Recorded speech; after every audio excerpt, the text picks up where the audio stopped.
이 새로운 일을 시작하는 것을 두려워하고 익숙한 자리를 떠나는 것을 부담스러워합니다. 그러니까 지금 내가 가지고 있는 것을 잃을까봐 염려하게 되고 또 실패할까봐 물러서기도 합니다. 그래서 어느 순간부터는 이제 도전하는 것보다 안정을 취하게 되고 또 변화보다 익숙함을 더 좋아하게 됩니다. 이는 신앙생활도 똑같은데요. 우리가 처음 예수님 믿었을 때는 어땠습니까? 예수님 구원을 주시면 감사합니다. 그 기쁨과 감격 속에서 제가 주님을 위해서 무엇이든 하겠습니다. 우리 결단할 때가 있었지 않았겠습니까? 하나님께서 나에게 말씀하시면 순종하고 싶었고 또 복음을 위해 헌신하고 싶었고 믿음으로 살고 싶었습니다. 그런데 시간이 흐르면 흐를수록 이상하게도 우리는 현재의 자리에 머무르려고 하는 그런 모습을 발견하게 됩니다. 그런데 우리가 성경을 보면 볼수록 하나님이 사용하셨던 사람들의 모습을 보면요, 그러한 사람들은 익숙함을 벗어나서 믿음으로 걸음을 내디뎠던 그런 사람들이 하나님의 역사를 맛보았습니다. 그러니까 하나님은 믿음으로 순종하는 그 사람들을 통해서 일하셨고 순종을 통해 하나님의 그 역사하심을, 그 놀라우신 은혜와 역사를 경험케 하셨다는 것이죠. 오늘 우리가 함께 살펴볼 말씀도 바로 그런 이야기입니다. 하나님께서 한 사람을 부르시고 익숙한 자리를 떠나라고 말씀하시며 또 믿음의 새로운 길을 인도하시는 장면입니다. 바라게 오늘 말씀을 통해서 하나님께서 왜 우리를 부르시는지, 또 왜 때로는 익숙한 자리를 떠나게 하시는지, 그리고 왜 우리의 삶을 통하여서 당신의 뜻을 이루고자 하시는지를 깨닫게 되기를 소망합니다. 더 나아가 우리 안에 있는 두려움과 망설임을 넘어서 하나님의 부르심 앞에 믿음으로 한 걸음을 내딛는 은혜가 있기를 예수님의 이름으로 축원합니다.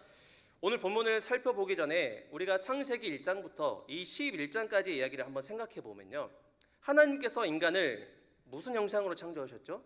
자기의 형상으로 창조하셨습니다. 그런데 인간은 반복적으로 이 하나님을 떠났습니다. 에덴 동산에서 하나님의 말씀에 불순종했고, 즉 하나님의 말씀을 신뢰하지 않은 거죠. 가인은 형제를 죽였으며 노아의 홍수 이후에도 인간은 그 마음을 자꾸 죄로 기울게 되었습니다. 그리고 바벨탑에서는 어떻게 행동했습니까? 우리의 이름을 내자는 말로 하나님 없는 안전을 만들고 또 하나님 없이 자기들의 미래를 확보하고자 했습니다. 그 결과가 무엇이었습니까? 분열이었고 흩어짐이었고 관계의 붕괴였습니다. 그러니까 인간은 스스로 길을 만들려고 했지만 그 길은 늘 막다른 길이었고 스스로 이름을 높이려고 했지만 그 끝은 항상 허무였다라는 것이죠. 이러한 상황 외에 정상적인 흐름이라면 어떻겠습니까? 인간이 이렇게 반복해서 죄를 지었다면, 이렇게 반복해서 하나님을 거역했다면 하나님 입장에서는 어땠을까요? 이제 그만하자, 도무지 너희에게 더 이상 기대할 것이 없다라고 말씀하셔도 이상하지 않은 상황이지 않겠습니까? 그런데 이러한 예상과 반대로 하나님은요, 오히려 죄인들에게 적극적으로 다가가셨습니다. 이 사실은요, 굉장히 우리에게도 중요한데요, 우리가 살아가는 이 시대 또한 창세기 21장까지의 세상과 크게 다르지 않기 때문입니다. 사람들은 여전히 자기의 이름을 내기 위해서 애쓰고 있고요, 하나님 없이 안전을 만들려고 하며 하나님이 없는 그런 성공을 이루기 위해서 애쓰고 있습니다. 그 결과 동일하게 지금도 이 시대는 불안과 분열 그리고 깊은 공허가 넘쳐나고 있는 것이지요. 그럼에도 불구하고 하나님은 오늘도 여전히 죄인들을 버리시지 않습니다. 이런 내용들을 기억하면서 오늘 본문을 살펴보겠습니다. 오늘 본문 1절을 보니까 하나님께서 아브라함에게 이렇게 말씀하십니다. 떠나라. 여러분, 그냥 떠나라. 아무 설명도 없고요, 조건도 없습니다. 하나님은 아브라함에게 어떤 이유를 말씀해 주시지 않고 곧바로 지금 방향만 제시하고 있는 거예요. 구체적으로 무엇을 떠나라고 말씀하고 있죠? 고향, 친척, 아버지의 집을 떠나라고 하시는데요. 먼저 고향은 무엇입니까? 고향은요, 인간의 가장 익숙한 자리로서 안전하다고 느끼는 공간이고 우리가 편안함을 느끼는 그런 자리입니다. 이 말은 무엇이냐면, 그러니까 너의 인생 가운데 익숙한 그곳에서 안주하지 말라는 것입니다. 왜냐하면 신앙이라는 것이 우리 인생의 그 익숙한 자리에서 자라나지 않기 때문이죠. 더 나아가 하나님은 우리가 편안해지는 순간에 인생의 중심이 하나님이 아니라 그 편안한 환경이 된다는 것을 너무나 잘 알고 계시기 때문에 이 고향을 떠나라고 말씀하신 것입니다. 두 번째로 하나님은 친척을 떠나라고 하십니다. 친척은 혈연의 울타리이지 않습니까? 이 말은 내가 어려울 때 기댈 수 있는 사람들이라는 겁니다. 다시 말해 의지할 만한 자리라는 것이죠. 그러니까 하나님께서 이 자리를 떠나라고 하시는 것은 단순히 그냥 야 혈연의 관계를 다 끊어버려라 이 말이 아니라 인생의 어떤 그 관계를 하나님 자리를 이 관계가 대신하지 않게 하라는 그런 말씀인 것이죠. 세 번째로 하나님은 이제 아버지의 집을 떠나라고 하십니다. 여러분, 아버지의 집은 단순히 어떤 건물이 아니죠. 거기에는 가치관이 있고요, 사고방식이 있고 삶을 판단하는 그런 기준이 있습니다. 그러니까 지금 내가 어떤 사람인지, 그러니까 제가 박서영 이제 선교사라고 치면 박서영 선교사가 어떤 사람인지가 형성된 공간이 바로 이 아버지의 집이라는 것입니다. 그래서 하나님은 아브라함에게 지금까지 형성된 너의 삶의 방식 전체를 지금 다 내려놓고 떠나라고 말씀하고 있는 것입니다. 이 세 가지를 한 문장으로 정리하면 이렇습니다. 하나님은 아브라함에게 익숙함에서 떠나고 사람 의지에서 떠나고 자기 자신에게서 떠나라고 말씀하신 것입니다. 그런데 이 말씀을 보고 있으면 예수님이 제자들을 부르셨을 때 하셨던 말씀과 굉장히 비슷하지 않습니까? 우리 누가복음 9장 23절의 말씀을 우리 함께 읽어보도록 하겠습니다. 시작. 자기를 부인하고 날마다 제 십자가를 지고 나를 따를 것이니라. 아멘. 여러분, 단순히 보면 무리한 요구처럼 보일 수도 있을 것 같습니다. 그런데 그렇지 않습니다. 우리가 앞서 보았듯이 이 창세기 11장까지에 등장했던 사람들처럼 익숙함과 사람과 자기 자신을 붙드는 순간에 하나님을 중심에 둘 수 없게 됩니다. 그러니까 이 모든 것을 확실하게 좀 끊어내야만 하나님의 사람으로서 살아갈 수 있다는 것이죠. 그런데 하나님은 아브라함에게 떠나라 이렇게만 말씀하시고 끝내지 않으셨습니다. 동시에 이렇게 말씀하시는데요. 내가 내게 보여줄 땅으로 가라 말씀하셨습니다. 그러니까 떠난다는 것은 단순히 내가 가지고 있는 것들을 그냥 던져버리고 잃어버리고 그냥 단순히 이런 것들만 보여주지 않는다라는 것입니다. 그러니까 내가 내게 보여줄 땅으로 가라는 이 말씀은 하나님이 보여주실 세계로 들어가기 위한 출발점이 바로 떠남이 된다는 것을 보여주고 있다는 것이죠. 그래서 하나님은 지금 아브라함의 삶에서 어떤 중심을 빼앗으려 하시는 것이 아니라 그의 지금 중심을 바꾸고자 하신다는 것이죠. 사랑하는 성도 여러분, 우리는 어떻습니까? 만약에 하나님께서 아브라함에게 떠나라 말씀하신 것처럼 오늘 갑자기 우리에게 동일하게 아무 이유 없이 야 박서영 너 떠나라, 아무개야 너 떠나라 이렇게 말씀하신다면 여러분은 어떻게 반응하시겠습니까? 어떤 사람에게는 물질에서 떠나라 하실 수도 있고요, 어떤 사람에게는 자존심에서 떠나라 하실 수도 있습니다. 또 어떤 사람에게는 너의 그 익숙한 신앙의 방식에서 떠나라 하실 수도 있습니다. 그 떠남의 형태는 다 다르겠지만 목적은 똑같습니다. 인생의 중심을 다시 하나님께로 돌려놓는 것입니다. 그래서 떠남이라는 것은요, 아름다운 믿음이고 또 하나님을 중심으로 모시는 가장 분명한 고백인 줄을 믿습니다. 하나님은 우리에게 떠나라고 하시면서 결코 우리를 혼자 내버려 두지 않으십니다. 하나님은 떠난 자리보다 더 크고 깊은 세계를 보여주시는 분이라는 것이죠. 하나님은 오늘도 동일하게 말씀하십니다. 떠나라. 그 말씀은 하나님이 우리의 인생을 제대로 세우시겠다는 은혜의 초대인 줄을 믿습니다. 계속해서 하나님이 아브라함을 부르신 장면을 자세히 바라보면요, 한 가지 분명한 특징이 있습니다. 하나님께서 언제나 한 사람을 먼저 부르신다는 사실입니다. 우리가 오해하지 말 것은 부름받은 이 한 사람이 특별해서가 아닙니다. 그저 하나님은 이 아브라함을 통해서 온 세상을 향한 길을 여시는 일을 시작하신 것, 그뿐입니다. 다시 말해 하나님은 아브라함 그 한 사람만으로 목적지로 삼지 않으셨다는 것이고 말 그대로 통로로 사용하셨다는 것이죠. 이것은 하나님 나라의 중요한 원리인데요, 하나님은요 언제나 한 사람의 삶을 통하여서 더 많은 사람에게 이르기를 기뻐하시는 분입니다. 노아 한 사람을 통해서 인류의 길을 여셨고 새로운 인류의 길을 여셨고 또 모세 한 사람을 통해서 이스라엘을 출애굽시켰으며 사무엘 한 사람을 통해서 무너진 시대를 다시 세우셨습니다. 그런데 하나님이 이 아브라함을 부르실 때 그에게 어떤 특별한 조건을 보셨습니까? 그렇지 않습니다. 우리가 너무나 잘 알듯이 아브라함은 나이가 많았고요, 아내 사라는 불임이었습니다. 인간적으로 보면 큰 민족이라는 약속과는 너무나 거리가 먼 상태였습니다. 그리고 아브라함 자체도 신앙적으로 완성된 인물이 아니었고 그의 가문은 어떤 가문이었죠? 우상을 섬기는 가문이었습니다. 그럼에도 하나님은 그를 부르셨습니다. 왜 그렇습니까? 하나님은요, 능력 있는 그런 사람을 찾으시는 분이 아니라 당신이 말씀하셨을 때 그 당신의 말씀에 반응할 수 있는 그 한 사람을 찾으시기 때문입니다. 하나님이 아브라함을 쓰신 이유는 그가 완벽했기 때문이 아니라 하나님이 말씀하실 때 그 말씀을 붙들 만한 인물이었기 때문이라는 것이죠. 사랑하는 성도 여러분, 그래서 하나님의 선택에는요, 언제나 방향이 있습니다. 하나님이 우리를 교회에 부르시고 또 말씀을 듣고 알게 하시고 또 은혜를 경험케 하신 이유는 우리가 받은 은혜가 우리 안에만 머무르지 않고 흘러가기 원하시는 분이기 때문입니다. 그래서 우리가 받은 구원의 은혜가 우리의 삶을 통해서 각각 열방으로 흘러나가는 것이지요. 그래서 여러분, 선교라는 것은요, 특별한 사람들의 사명이 아닙니다. 나는 아브라함이 아니니까, 나는 평범한 성도이니까, 나는 뭐 특별하지 않으니까 이렇게 선교를 나와 상관없다 여길 수 없다라는 것이죠. 하나님은 언제나 평범한 한 사람을 부르셔서 그 사람의 변화된 삶을 통해 비범한 일을 이루시는 줄 믿습니다. 하나님은 한 사람의 순종을 통해 가정을 바꾸시고 공동체를 바꾸시고 시대를 움직이십니다. 아브라함의 삶이 그 증거예요. 그의 순종은 개인의 결단으로 끝나지 아니했고 민족의 역사로 이어졌으며 결국 열방을 향한 구원의 길로 이어졌지 않았습니까? 사랑하는 성도 여러분, 하나님은 오늘도 여전히 동일하게 우리에게 일하십니다.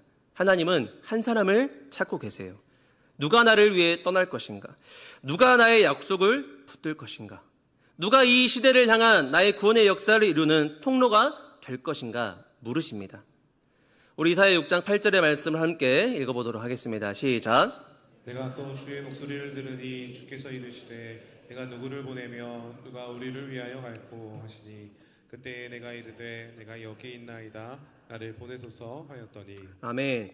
바라기는 하나님이 우리를 부르실 때 순종하는 사람, 그 사람이 이 자리에 예배하는 우리 모두가 되기를 예수님의 이름으로 축원합니다.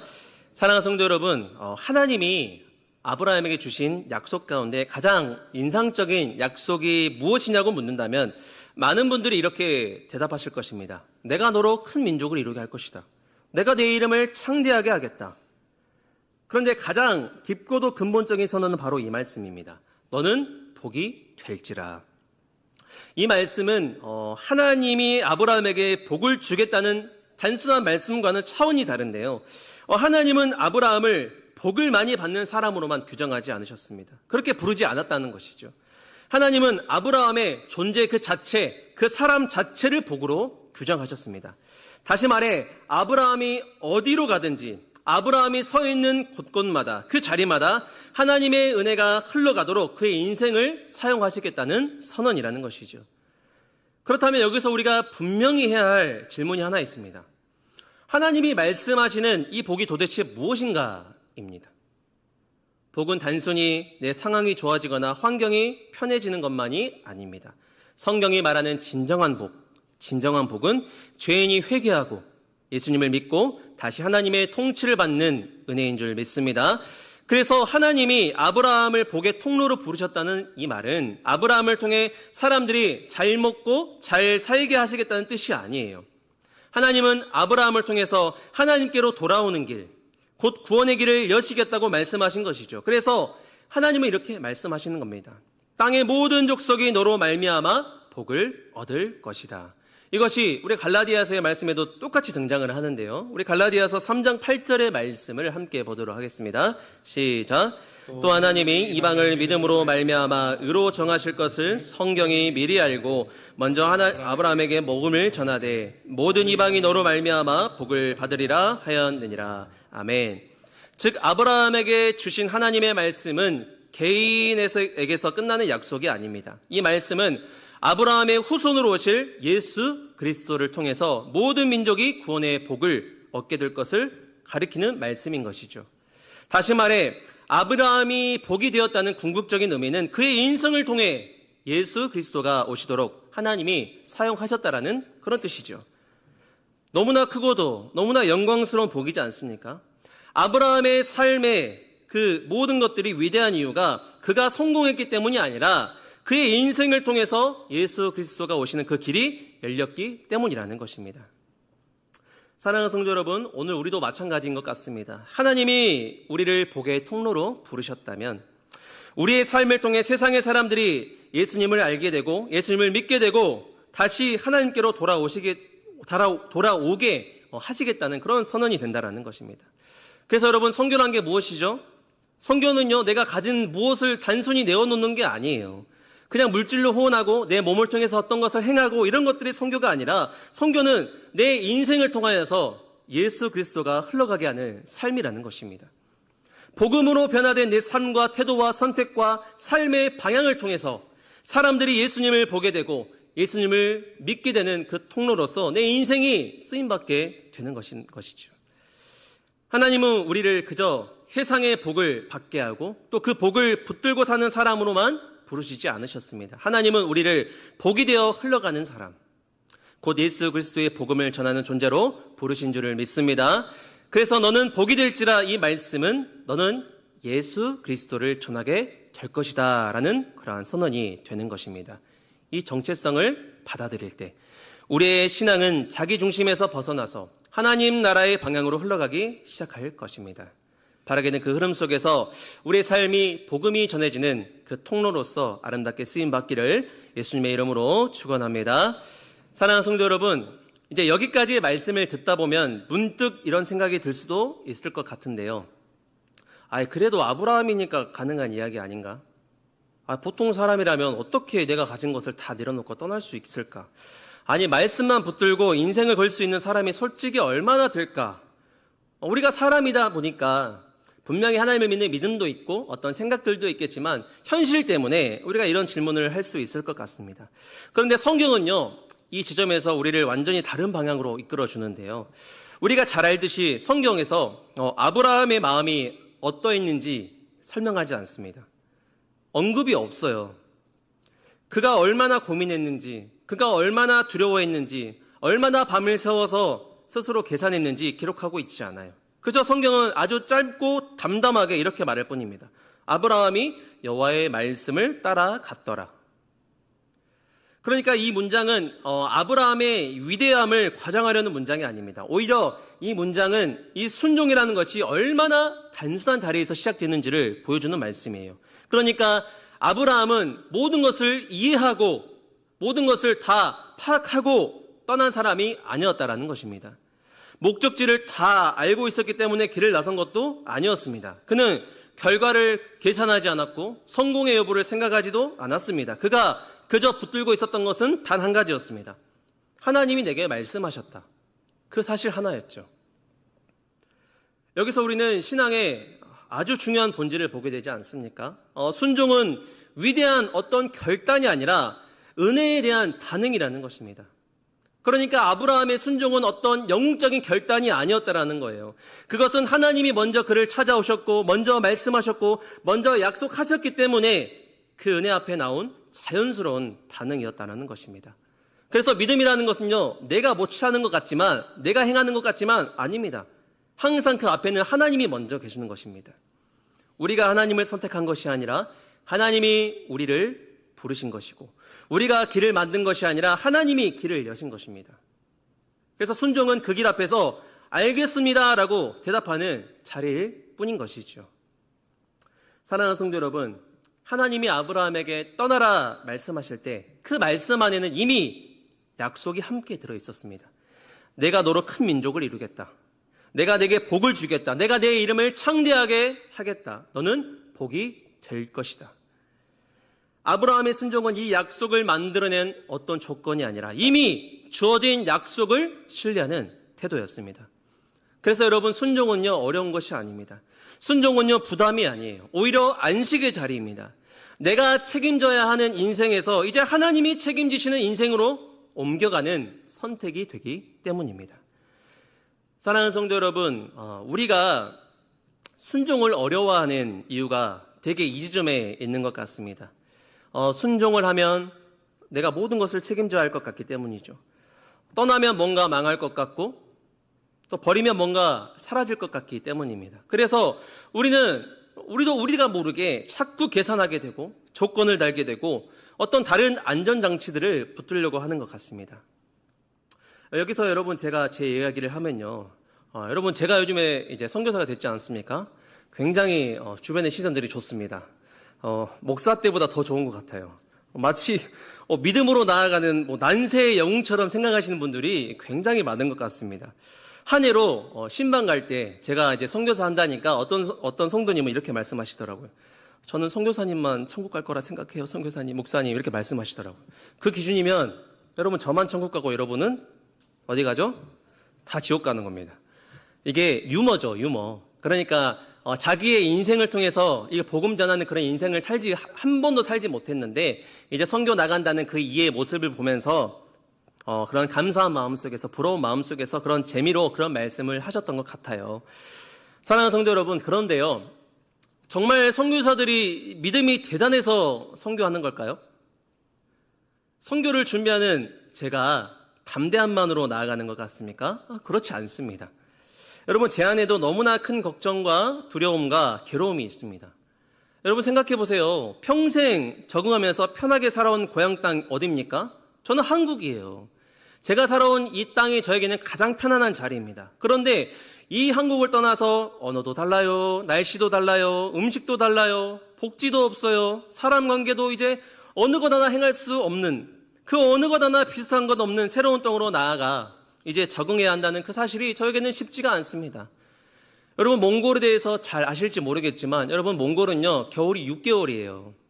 겨울이 6개월인데 그럼 나머지 6개월은 봄과 여름이 있을 것 같습니까? 이번에 제가 5월 달에 몽골을 갔다 왔는데요. 여러분 5월 달에는 사계절이 다 있습니다. 뜨거웠다가 추웠다가 더웠다가 아주 난리가 아니에요. 그냥 날씨가 자기 멋대로 움직이는 그런 나라입니다. 아무튼 정말 마음에 드는 것, 솔직히 마음에 드는 것 하나도 없는 나라인데 어찌됐든 제가 그 땅에 지금 나아가야 하는 그런 상황 속에 있는 것이지요. 그런 것들에 다시 내 인생을 걸고 적응한다는 것은 쉽지 않은 선택입니다. 그러면 선교사들은 또 재정이 중요하지 않겠습니까? 그럼 재정이 다 준비돼서 나갈까요? 그것도 아닙니다. 더 나아가 아내와 어린 아이들을 데려가야 한다는 사실은요, 아직도 제 마음의 한켠을 억누르고 있어요. 사랑하는 성도 여러분, 그런데 왜 갑니까? 왜 걱정이 있고 두려움이 있고 아픔이 있는데 눈물이 있는데 왜 가야 합니까? 하나님이 나를 부르셨다는 그것을 제가 확신하기 때문에 가는 것입니다. 당신의 능력으로 질그릇처럼 연약한 저희 가정을 사용하셔서 복음을 전하게 하시고 또 이를 통해서 하나님이 친히 영광 받으실 것을 믿기 때문입니다. 세상의 것과 비교할 수 없는 구원의 기쁨과 감격을 내 인생에 더욱 채워주시고 넘치게 하셔서 복음 전하는 자로서 복이 되게 하실 것을 바라보기 때문에 나아가는 것입니다. 그리고 내 안의 염려들, 내 걱정들, 이것을 다 뛰어넘게 하시고 더 좋은 것으로 채워주실 것을 믿기 때문입니다. 이것을 믿고 기도하다 보면요, 여러분 세상이 줄 수 없는 하나님이 주시는 하늘에서 내려오는 그런 안식이 있습니다. 그래서 연약하지만 부족하지만 오늘도 하루 뚜벅뚜벅 걸어가고 있는 것입니다. 그러니까 대단한 사람이 아니라는 거예요. 여러분의 삶처럼 저도 오늘도 하루를 연약하게 살아가고 있는 것입니다. 그러나 하나님의 일하심을 믿기 때문에 하나님이 부르신 그 뜻이 있음을 믿기 때문에 복의 통로로 사용하실 것을 믿기 때문에 오늘의 하루도 기도하면서 나아가는 것이라는 것이죠. 사랑하는 성도 여러분, 그래서 순종은요, 내가 할 수 있습니다라는 고백이 아니라 하나님이 하실 것입니다라는 그런 고백인 줄 믿습니다. 그래서 히브리서 기자는 아브라함을 어떻게 설명했습니까? 우리 히브리서 11장 8절의 말씀 함께 읽어보도록 하겠습니다. 내 유업으로 받은 땅에 나아갈새 갈 바를 알지 못하고 나아갔으며. 아멘. 여러분 이 말은요, 아브라함이 무모했다라는 말이 아닙니다. 하나님을 진정으로 믿었고 하나님을 진정으로 신뢰했기 때문에 내가 갈 그 방향보다 하나님과의 그 관계를 붙들고 있었다는 것을 보여주고 있는 말입니다. 오늘 하나님이 우리에게 요구하시는 것도 동일합니다. 완벽한 준비가 아닙니다. 확실한 계획도 아닙니다. 먼저 이해하고 나서 움직이라는 요구도 아닙니다. 하나님은 오늘도 이렇게 말씀하십니다.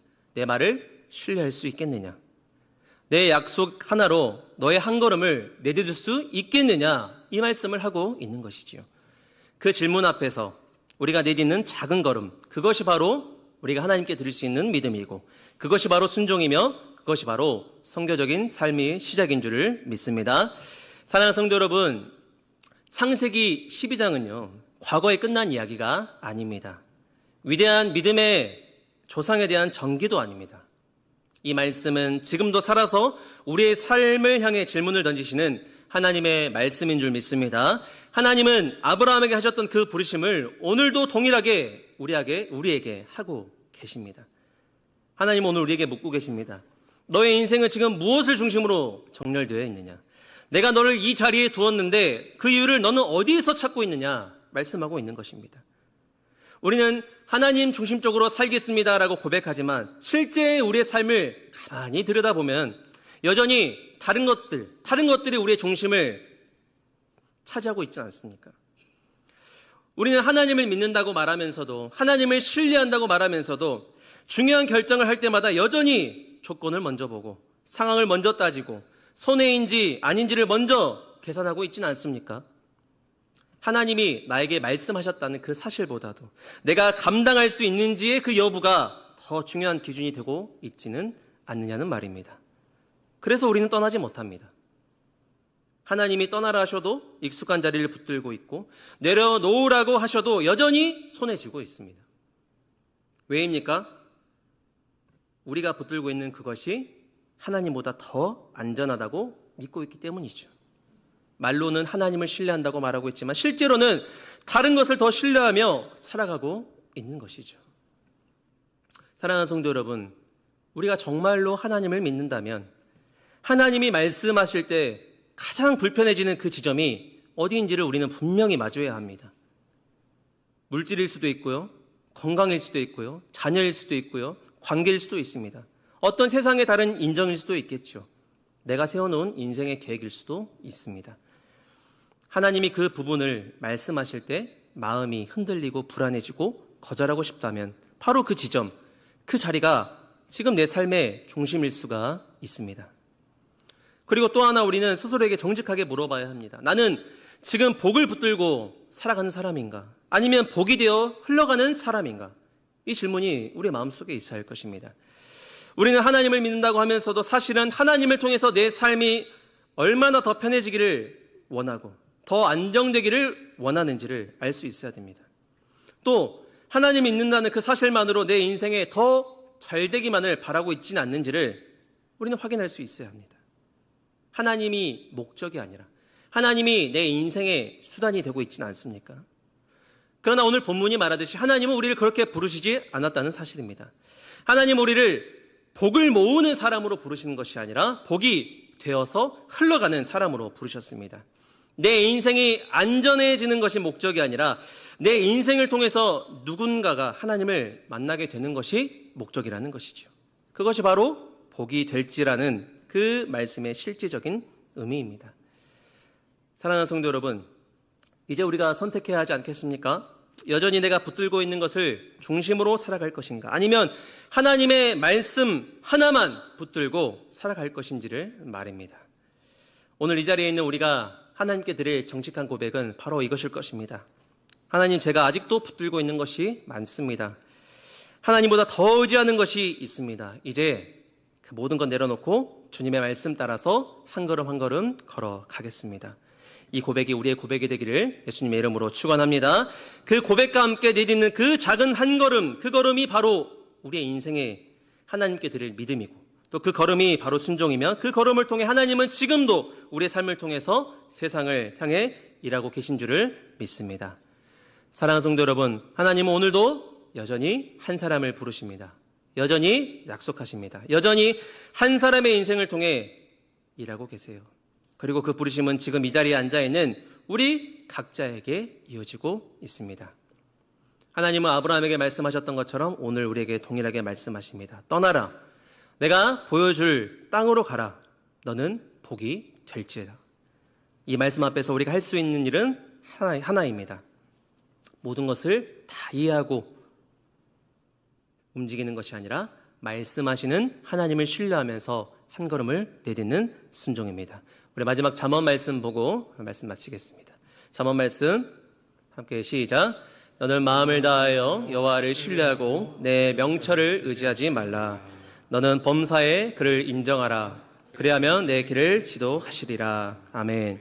바라기는 하나님이 믿음으로 나가는 우리 인생을 통해 열방이 예수님을 믿고 하나님을 예배하는 복의 길을 여시기를, 그리고 그 안에서 참된 안식을 누리는 우리 모든 성도님들 되시기를 예수님의 이름으로 축원합니다.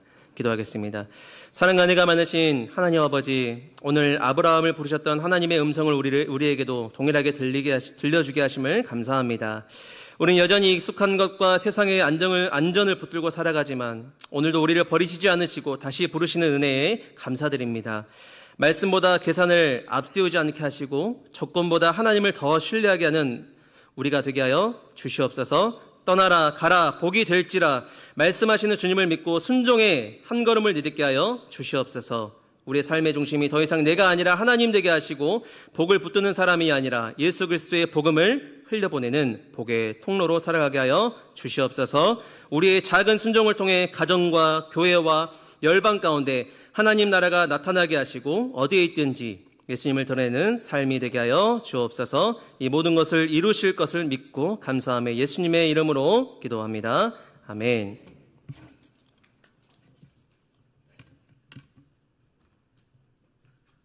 자, 우리 마지막 찬양하고 마칠 텐데 우리 박서영 목사님 또 이현진 선교사님 또 미나 하윤이 앞으로 잠깐 나오면 기도했으면 좋겠습니다. 저기 전사님 안내해 주세요. 아마 저희 유아부시도 있는 것 같은데, 그래서 목사님 앞으로 오시고, 우리 찬양하는 동안에 앞으로 나오시면 찬양 마칠 때 같이 기도해주고 마치면 좋겠습니다. 찬양하시죠.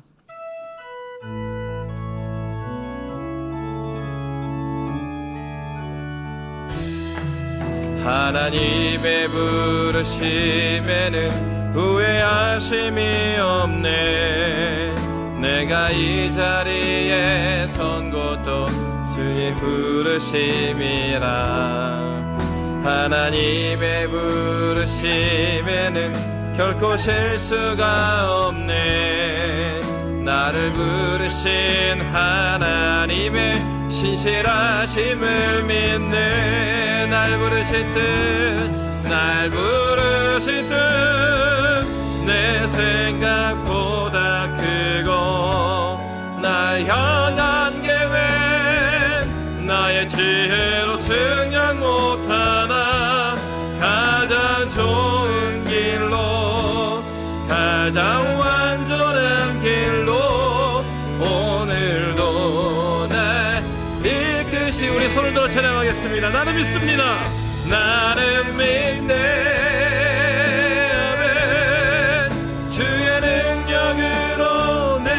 새롭게 되리. 나는 믿네. 주의 능력으로 담대히 나가리라. 능력으로 담대히 나가리라. 주와 함께 싸워 승리하리라. 날마다 믿음으로 나 살아가리. 여러분 손을 내리지 마시고 손을 앞으로 향해서 우리 선교사님 가정들을 향해서 기도해 주실 때요, 기도 제목이 5가지가 있습니다. 첫 번째는 몽골의 영혼들을 예수님의 마음으로 사랑하기를, 두 번째로는 복음 전하는 일을 가장 영광스럽게 여기기를, 세 번째로는 말씀과 기도로 더욱 거룩해 지고 성령 충만하기를, 네 번째로 파송교회와 후원자들과 아름답게 동행하기를, 다섯 번째로 낯선 환경에서도 가정이 평안하고 행복하기를 위해서 기도하고 있습니다. 이 시간에 우리 손을 내밀어서 함께 기도하고요, 그리고 제가 기도하고 마치도록 하겠습니다. 기도하겠습니다. 살아계신 하나님 아버지, 주의 은혜를 인하여 감사합니다. 하나님 아버지, 여기 주의 아버지 종들이 있습니다. 아버지 하나님 인도하신 박서영, 이현진 선교사, 그리고 미나와 하윤이 하나님께서 그 땅으로 보내고 준비하는 과정 가운데 있습니다.